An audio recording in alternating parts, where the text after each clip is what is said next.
Hey, it's Kelly. Welcome back to my channel where we talk all about how to glow from the inside out. And today we're talking the Illiyoon Ceramide Ado Concentrate Cream reformulated.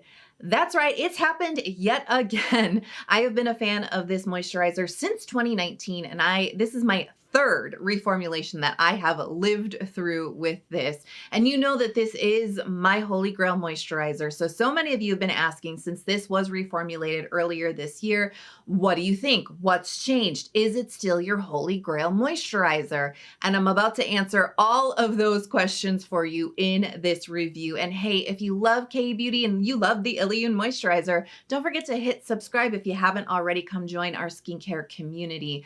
All right, let's dive into this review. If you're so ready, give the video a big thumbs up and let's get started. So this moisturizer was reformulated at the end of 2024 and really towards the beginning of 2025 is when it started really rolling out. However, there are still a lot of stock of the older moisturizer still being distributed and still being sold right now. I tried to order what I thought was the new version back in April, and I was sent the older version. So just so you know, the older version and the newer version, depending on where you're getting it from, there is actually still quite a bit of that mix out there. So how do you know if you've gotten the new 2025 version? Well, the packaging is quite different. So you'll notice first and foremost, the blue background is actually a lot more vibrant. It's less washed out and gray based like the previous version is. The logo itself is bigger, it's bolder, and one of the biggest changes is this little red logo or symbol next to the Illiyoon name is no longer in Hangul, but it's actually in English, and it spells out Illy vertically. So that's going to be your biggest indicator that you have the 2025 newest version.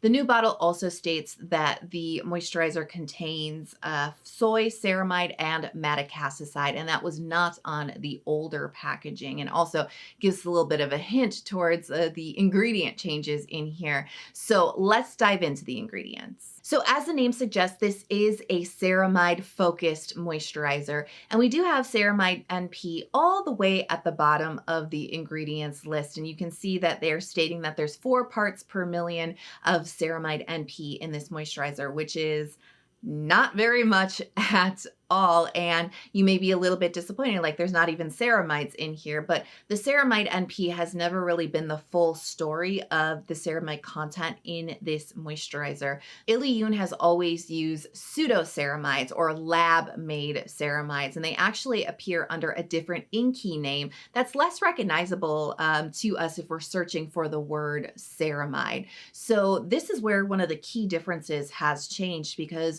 the pseudoceramide that they're using in this new 2025 version has actually changed. So they're still using it. It's still in the same place in the ingredients list. So the amount here is the same, but just the actual ceramide itself has changed. So this pseudoceramide is well known for helping to enhance the skin barrier, but it's also great for helping to create a occlusive layer on the skin to hold hydration in place. It's skin conditioning, skin softening, and it also helps to soothe irritation on the skin.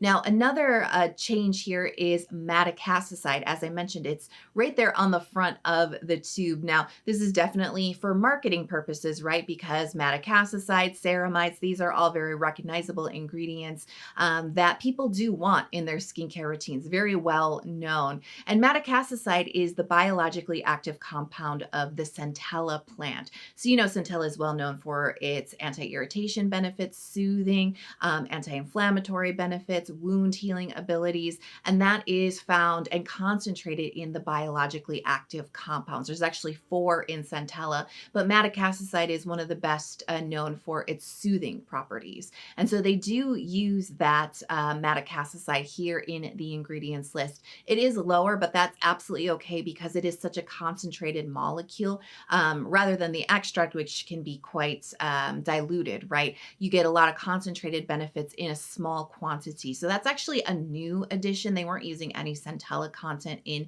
the older versions of this moisturizer, but they have added it to the new version. Another change here in the new Illiyoon formula, the occlusives have changed. So these are different ingredients that help to create a film on the skin, film forming. I know that doesn't sound very appealing, but this is actually very good for moisturizers that fight dehydration. You do want your moisturizer to kind of hug in all your skincare to create a breathable layer on your skin that helps to hold hydration in place. And especially if you're suffering with barrier issues, you do want these types of ingredients in your moisturizers because they're going to help to slow down and stop that dehydration and really help to aid the function of your weak moisture barrier, which is to hold hydration in place. So the mix here of the different occlusives that they're using is a little bit different. So that is kind of indicating to us that there's probably a textural change on the horizon. And then finally, the oils that they're using here, the emollients have changed up a little bit, not terribly so. They are still using canola oil and soybean oil, although it does look like the soybean oil source is a little bit different. It's named slightly differently in the Inky, the ingredients list here. And then in this new version, they have added in squalane oil, which was not in the older versions. And I have to say this again, I do think oftentimes with these reformulations and they're kind of adding in these little what seemingly random ingredients, right? I do think that they add that in there for the cachet of the consumer, turning the bottle around and going, hey, I know that ingredient. I know that word. I know this. I'm going to buy this. And I think that that is why, even though this moisturizer has always, since I've been using it since 2019, it's always been powered by the pseudoceramides, which nobody recognizes on the ingredients list. And one of the reformulations actually added in that little tiny little amount of ceramide NP at the bottom of the list. And I believe that they did that because people were like, where's the ceramides? And they're like, it's there. It's just, it's not under the name ceramide. And so I think that with this reformulation, they're also kind of catering to skincare trends right now and marketing trends with some of those more recognizable words like squalane, like madecassoside, like ceramide NP. So let's talk about the texture, because I know you're on the edge of your seat saying like, please tell me it didn't change too much, Kelly, because if you were tuned into my 2022 Illiyoon reformulation review video, because that's how wild the reformulations with this cream have been. I actually have a video about the reformulation from just a few years ago. However, in that video, when it changed from like that 2020 era to the 2022 era, there was actually a significant change in texture. The cream changed quite a bit. And I'm happy to tell you that while it has changed in texture again from that 2022 era to the 2025 era, it's not as significant of a change in my personal opinion. But let's talk about these differences, right? Because the first thing I did when I got this shipment with this tube, I just ripped it open. I was like, where's the Illiyoon? I have to try the texture. The people need to know about this. And so very first thing that I noticed, it's still a medium weight traditional cream texture. As you spread it onto your skin, you will notice that first change I noticed is that it actually spreads a bit thinner on the skin than the previous version. And it also feels a bit wetter on the skin as well. And when I say wetter, I mean something that has a bit more of a hydrating kind of a feel to it. It's not like sticky and greasy wetter, but it just has more of a hydrating quality to it alongside of the moisture, the emolliency, the oils in this cream. But that is a bit of a change from the previous version. It spreads out a little bit thinner. It still has really good absorbency into the skin, still really good moisturization and skin soothing properties to it. And I did notice, yes, it's a little bit lighter in weight on the skin than the previous version. Now, if you remember, this is such a we got to go back in the volumes of the Illiyoon reformulations, right? The 2019 version, when I first started using this cream, was a lot closer in weight to what the 2025 version is. When they reformulated it in 22, it became heavier. actually. And so I feel like they are going slightly back to how the cream originally used to be, just a step down in the weight. And so I did notice that, but the occlusivity here, I think it's a whisper less than the previous version. I think mostly due to the weight of the cream, just kind of slightly getting lighter. But the occlusivity is still there. Now, when you do a side-by-side comparison swatch of the two versions of this cream, you will notice that the 2025 version does have a slight shiny, glowy finish to it now. And that's, I think that comes right back down to that wetter feel, that more hydrating feel in the moisturizer when you first start to spread it. It actually does impart a little bit more dew to the skin than the past version did. And you can kind of see that in this footage here. The past version is just a little bit more of a neutral finish, and this newer version, a kiss of glow to the skin. So let me tell you about my experience testing this new formula out, because, you know, like I said, I ripped that package open. I got it on back of my hand as soon as I possibly could. And I was like, oh, it's changed. It's changed. And I wasn't like immediately like, ew. No, I wasn't like that, but I was just like, it has changed. So I'm not sure, how is this going to perform? Now, if you remember in that older review where it did significantly change, I had some feelings about that one, but I did actually come around to that newer formula. It just took a little bit longer for me to really wrap my head around the cream being much richer, much thicker, right? And so it actually was a bit refreshing to feel like this cream was sort of going kind of back to where that cream was for me originally when I first started using it in 2019. I wouldn't say it's completely back to where it was, because that cream didn't have as much of that wet feel or that tiny bit of shine on top of the skin. But I feel like this is a step in between that older formula, the previous formula, right, and where they are now. It's kind of in the middle texture wise. So I guess my first thing that I would say to anybody who got turned off from Illiyoon from that 22 reformulation, you might want to revisit this cream and see if this reformulation suits you better than the previous one did. So testing it out, the very first thing, you know, that I like to do this one, especially for reformulations, is I do a half and half test. So I put the older version on the left side of my face and I put the newer version on the right side of my face. And that's where I could really feel the weight differences of the cream, the older version being a bit more thick, a little bit more protective on the skin, and definitely a lot more moisturizing. And when I say a lot more moisturizing, I'm really referring to the oil content here in the moisturizer, the richness, the richness of it, where this newer version definitely felt lighter, still medium weight, but a little bit lighter, a bit more breathable.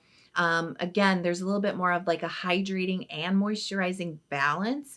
And while they have added an additional oil to this moisturizer, they have changed like the levels and the balance of the oils, because it doesn't have as much of that rich feeling that the previous version did. And I could definitely feel that. And it's not a bad thing, but it definitely is a difference, especially if you appreciate richness in your moisturizer. It has gone down in this new formula. And so, yeah, I definitely noticed that the new side was a little bit lighter, a little bit more hydrating, a little bit more dewy, as I mentioned before, not terribly so. I did use that moisturizer today before I put my makeup on, and you can see it's not like overly shiny, but just like a little bit peeks through. It's not too bad, and it's definitely not sticky or greasy at the surface. One of the things I've always said about this cream through all the reformulations is that it does all the moisturization inside of the skin. It doesn't sit on top, leaving a greasy layer, and I still stand by that even with this new 2025 reformulation. There's not a greasy layer on top. It's just a kiss of dew on top of the skin. And so I tested this one out, and you know what I mean? Like, I was getting kind of drawn into this newer version. It wasn't as big of a change as I first anticipated it being. I still felt like it performed really well for my skin. The moisturization levels, while that richness has stepped down in this new formula, I still felt that it was enough for my skin. Now, I did test it in the summertime. I do have combination skin, but I do have quite a wicked dry U zone and then an oily T zone. And so my skin accepts a lot of moisture and actually benefits and does a lot better with a lot of moisture in my skincare routine. That's just kind of the quirk of my skin. It's still very much two zones, but that dry area demands a lot of moisture. And I do feel that this new formula, while being lighter and less rich, I think it did stand up to the moisture levels that my skin needs now in this season. It may not be my most favorite and quite enough for like the very worst of the winter season where that U zone just gets so incredibly dry. And so I think that, if you have very classically dry skin, this may not be for you. The previous version may or may not also have been for you, quite honestly. But if you appreciated the amount of richness that the previous version had, just know that this steps that down, and you may miss that. But I personally felt like it's still moisturized, just in a lighter way. It still protected my skin from transepidermal water loss, right? Dehydration with the occlusives, but in a lighter way. And so, yes, they have changed things. It has lightened up. The richness is a step down for sure, but it's not super duper significant in my opinion. Really, the biggest change that I noticed besides, weight, moisture, and then that occlusivity, the biggest difference I noticed is that, I was kind of talking some smack about that madecassoside earlier, but I think the madecassoside is actually adding something new to this moisturizer. So when I started testing this and I did that half and half, my skin was just feeling a little bit of like a summer bummer, quite honestly. I was feeling a little extra dry in that U zone. It wasn't like full on irritation. It was just like a little bit of like stress on my skin, just a little bit like my skin was feeling just a bit off. I did the half and half test with my skin feeling like that. And really what I was trying to clue into was the moisture levels, right, of this cream. But a couple of hours into that half and half test, I realized it was like very distinct feeling of summer bummer side here, right? Just that little bit of that ache and itchiness with the sensitive skin, right?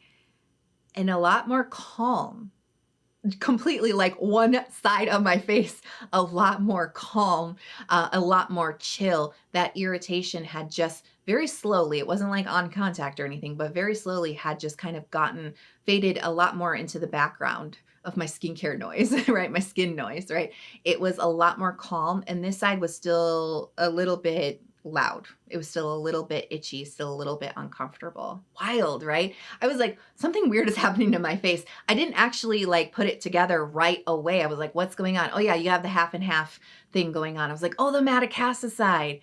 It soothed that irritation. And while I've always felt that the Illiyoon cream has had a soothing, nourishing, comforting quality to it, the madecassoside did actually give this reformulation a bit of an edge, especially if you do have a little bit of that itchiness. If you have skin like mine, it can just kind of tip into that sensitive zone very easily. And especially if you are suffering with barrier issues, irritation, inflammation, stressed out skin, itchy skin, that is a hallmark, right, of a weak or damaged moisture barrier. So actually the addition of the madecassoside, while it definitely does help with marketing and with ingredient recognition with the consumer, right, it actually is adding something into this formula that is very beneficial. So when it comes down to it, the biggest change with the Illiyoon 8 Ceramide Concentrate Cream 2025 reformulation is the texture, the weight. This is a little bit lighter on the skin than the previous version. The moisturization here is still very good, but it's not quite as rich. The occlusivity here is good. It fights dehydration. It's just not as heavy or as thick. It's a little bit more breathable, and there's a kiss more of hydration to this moisturizer in addition to the moisture and the emolliency of this. And the madecassoside, the addition here of the madecassoside does add a soothing edge to this new version of the moisturizer that previous versions did not have. So overall, I'm liking this. Like I'm into this moisturizer. I like it. I don't find the changes to be significant, and I don't find that this is going to fall out of my holy grail status anytime soon. The biggest change here is going to come for folks who really appreciated the richness, the thickness, and the nourishment of the previous version. You may mourn the loss of that cream. This is definitely going to be suited for folks with more combination skin, balanced skin types, those suffering with weak or damaged moisture barriers. I do still find this to be a great barrier strengthening moisturizer, as well as a soothing moisturizer, even more so now than it was before. So my final rating of the 2025 reformulation is a 9 out of 10. Like I said, I'm getting into it. I am not mad at this reformulation. So I'm curious to hear your thoughts. Have you tried this one? What do you think? Or if you haven't tried it, what do you think about these changes? Let me know in the comments below. If you loved this review, you want to see more from me, more K-beauty content, definitely hit subscribe and come join our skincare community. Thanks so much for being here with me today. I love you so much, and I just want to encourage you to keep shining your light. I can't wait to see you in the next video. Love you. Bye.